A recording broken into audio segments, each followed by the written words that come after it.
तो महाराष्ट्र की सत्ता पर काबिज उद्धव ठाकरे का सिंहासन डोल रहा है। पार्टी के कद्दावर नेता एकनाथ शिंदे ने खुलकर मोर्चा खोल रखा है। शिंदे के साथ शिवसेना के 40 से ज्यादा विधायक भी बागी हो उठे हैं। शिंदे गुट गुवाहाटी से बगावत की आवाज लगातार बुलंद कर रहा है, तो वहीं शिवसेना की ओर से मुंबई में जवाबी हमला भी खूब हो रहा है। मौजूदा हालात यह है कि राज्य की कुर्सी से उद्धव ठाकरे कब बेदखल हो जाए, शायद ये बात वो खुद भी न जानते हों। लेकिन इस बीच उद्धव के लिए न सिर्फ महाराष्ट्र की सत्ता बचाने की चुनौती है, बल्कि मुंबई पर कायम एक छत्र राज्य भी कमाते नजर आ रहे हैं। और अगर ऐसा होता है तो ठाकरे परिवार के लिए न सिर्फ सबसे बड़ा झटका होगा, बल्कि ठाकरे के वजूद के लिए भी बड़ा खतरा होगा।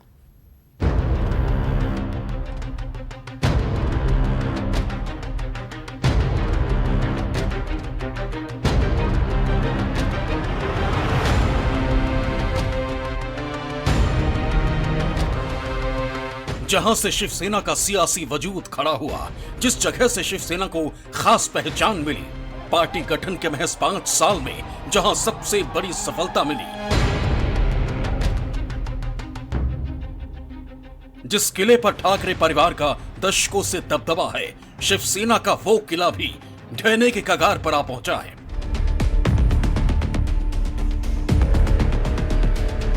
किले की एक एक नींव दरकने लगी है और शिवसेना का वो किला है बीएमसी, यानी बृहन मुंबई म्युनिसिपल कॉरपोरेशन।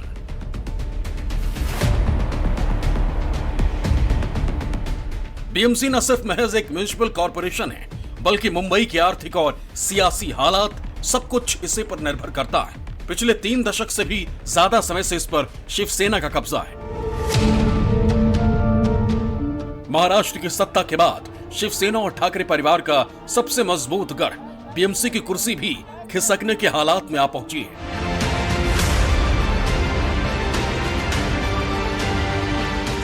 प्रदेश के सत्ता के बाद बीएमसी पर शिवसेना की पकड़ कैसे ढीली पड़ रही है? क्या उद्धव ठाकरे बीएमसी में शिवसेना की सत्ता बचा पाएंगे? क्या शिवसेना का दबदबा बीएमसी में कायम रह पाएगा? आपको वो बताएं, उससे पहले आपको बताते हैं कि बीएमसी में शिवसेना की एंट्री कैसे हुई और कैसे पार्टी गठन के महज 5 साल बाद ही बीएमसी में शिवसेना का अपना मेयर बन गया। बीएमसी शिवसेना के लिए आखिर अहम क्यों है, इस बात का अंदाजा इसी से लगाया जा सकता है कि बाला साहेब ने 1966 में शिवसेना का गठन किया और महज 5 सालों में शिवसेना बीएमसी की सत्ता पर काबिज होने में सफलता प्राप्त कर ली और सबसे पहला मेयर एसएस गुप्ता भी अपना ही बनाया। इससे यह साफ जाहिर हो जाता है कि किस तरह से शिवसेना बीएमसी की सत्ता पर काबिज रही और लगातार आगे की तरफ बढ़ती रही और सिलसिला वो आज भी जारी है। आपातकाल के दौरान शिवसेना कांग्रेस के साथ हाथ मिलाकर बीएमसी पर अपनी ताकत को बनाए रखने में सफल रही थी। इसके बाद 1985 में शिवसेना ने बीएमसी पर अपना प्रभुत्व इतनी मजबूती से जमाया कि फिर उसे कोई दोबारा नहीं तोड़ सका। हालांकि बीच में 1992 से 1995 में जरूर शिवसेना के हाथों से बीएमसी की सत्ता को कांग्रेस छीनने में कामयाब रही थी, लेकिन 1996 के बाद से शिवसेना का एक छत्र राज कायम है। पिछले 5 चुनावों के आंकड़े देखें तो 1997 में 221 सीटों वाली बीएमसी में शिवसेना को 103 सीटें मिली थी, जबकि 2002 में बीएमसी की सीट 227 हो गई थी, जिसमें से 98 सीट शिवसेना के खाते में आई थी। इसके बाद 2007 में 84, 2012 में 75 सीटें मिली थी। इन चुनावों में शिवसेना और बीजेपी साथ साथ लड़ती रही, लेकिन 2017 के चुनाव में बीजेपी और शिवसेना की राहें अलग हो गई। इस चुनाव में शिवसेना को 84 तो बीजेपी को 82 सीटें मिली थी। शिवसेना का मेयर बनाने के लिए 30 पार्षद कम पड़ रहे थे। शिवसेना के सामने बीएमसी में अपनी सरकार बनाने का संकट खड़ा हो गया था। तब ऐसे वक्त में एकनाथ शिंदे संकट मोचक बनकर सामने आए। 6 निर्दलीय पार्षदों को शिवसेना के साथ लाकर खड़ा कर उद्धव का संकट दूर किया था और इसी के साथ बीएमसी में शिवसेना की सत्ता एक बार फिर काबिज हो गई थी। उस वक्त नतीजे आने के बाद उद्धव ठाकरे ने कहा था कि इस बार बीएमसी का मेयर ही नहीं, बल्कि अगले चुनावों में सीएम भी शिवसेना का होगा। उद्धव ने करके दिखाया भी। 2019 में शिवसेना ने बीजेपी का साथ छोड़कर कांग्रेस एनसीपी से हाथ मिलाया और प्रदेश की सत्ता पर खुद उद्धव ठाकरे बतौर सीएम काबिज हुए। उस वक्त भी और आज के वक्त में भी शिवसेना के पास एकनाथ शिंदे जैसा कोई मजबूत नेता नहीं जो ऐसा करिश्मा करके शिवसेना की नैया पार लगा सके।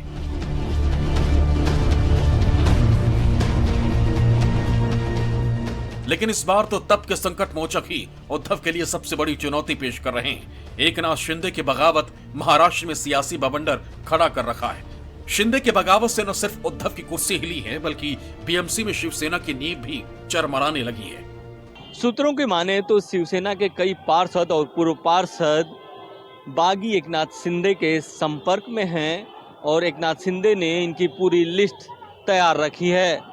इतना ही नहीं, कई पार्षद ऐसे भी हैं जो बीजेपी के संपर्क में हैं और कभी भी बीजेपी में शामिल हो सकते हैं, और अगर ऐसा हुआ तो शिवसेना के लिए और भी मुश्किल खड़ी हो सकती है। एकनाथ शिंदे के नेतृत्व में विधायकों ने बगावत की है, लेकिन जो राजनीतिक कयास लगाए जा रहे हैं उसके अनुसार जल्द ही नगर पालिकाओं में भी शिवसेना के नगर सेवक और पार्षद टूटेंगे। अभी जो खबरें आ रही हैं, सूत्रों के अनुसार खबर है, कोई सही आकलन नहीं है, लेकिन ऐसा बताया जा रहा है कि करीब 400 के आसपास नगर सेवक शिवसेना का साथ छोड़ सकते हैं। और यदि ये कयास सही साबित हुए भविष्य में तो शिवसेना के लिए बहुत बड़ा झटका होगा। कुछ महीने बाद बीएमसी का चुनाव होना है, लेकिन उससे पहले शिवसेना में इतनी बड़ी बगावत उद्धव ठाकरे के लिए बड़ी मुसीबत लेकर आई है। 2-4 महीनों के भीतर राज्य के कम से कम 10 से 12 महानगर पालिका, नगर पालिका, एक तरह से मिनी विधानसभा चुनाव होने वाला है। और यदि शिंदे गुट अपनी बगावत में सफल रहा और किसी एन केन प्रकरण किसी के भी साथ हाथ मिलाकर सत्ता तक पहुंचने में कामयाब रहा तो निश्चित तौर पर शिवसेना के लिए बड़ी चुनौती होगी और विधायक पार्षद बड़ी तादाद में टूटेंगे और उसका असर चुनाव पर पड़ेगा।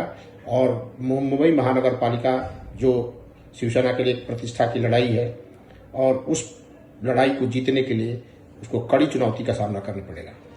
ऐसे में अगर शिवसेना के हाथ से बीएमसी जाती है तो शिवसेना के लिए बहुत बड़ा सियासी संकट खड़ा हो सकता है।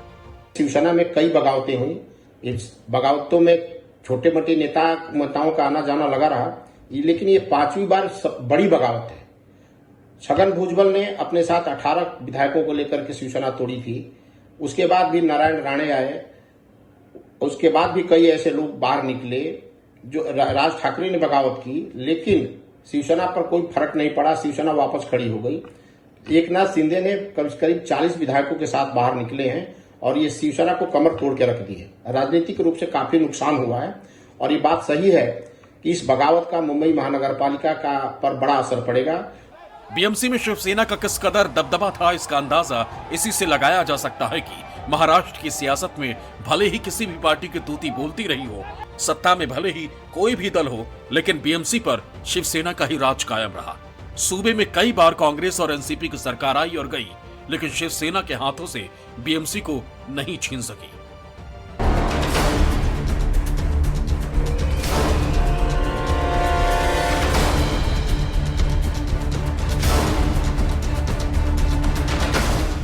सूत्रों की माने तो विधायकों और सांसदों के बाद शिवसेना के भीतर अगला बड़ा विभाजन बीएमसी के नर सेवकों के बीच होने जा रहा है।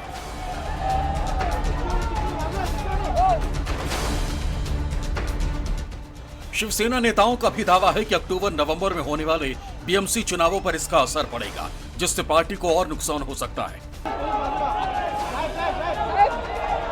यही वजह है कि उद्धव ठाकरे सियासी संकट के बीच विधायकों और सांसदों से ज्यादा अहमियत अपने स्थानीय प्रमुखों और बीएमसी के पार्षदों को दे रहे हैं। लगातार उनके साथ मीटिंग कर रहे हैं। वर्षा सोडला आणि माझ्या मातोश्रीमध्ये आलो. काही जणांचे मला फोन आले, आजही येत आहेत की उद्धवजी तुम्ही वर्षा सोडायला नाही पाहिजे होतं. म्हटलं का? नाही, लोकांना असं वाटतं तुम्ही जिद्द सोडली. म्हटलं मी जिद्द सोडणाऱ्यातला नाहीये, मी मोह सोडला, पण जिद्द नाही सोडणार मी कधी. कदापि जिद्द नाही सोडणार. हेच थोडं गेल्या 1-2 वर्षापासून जरा विचित्र लचांड मागे लागलेलं आहे. मुख्यमंत्री झालो काय आणि 2 महिन्यामध्ये कोविडचं संकट आपल्या राज्यामध्ये आलं. त्याच्यानंतर मग लॉकडाऊन वगैरे वगैरे वगैरे त्या गोष्टी आपण सगळ्यांनी पाहिल्या. कोविड ओसरत होता तो साधारणतः गेल्या दिवाळीचा काळ होता.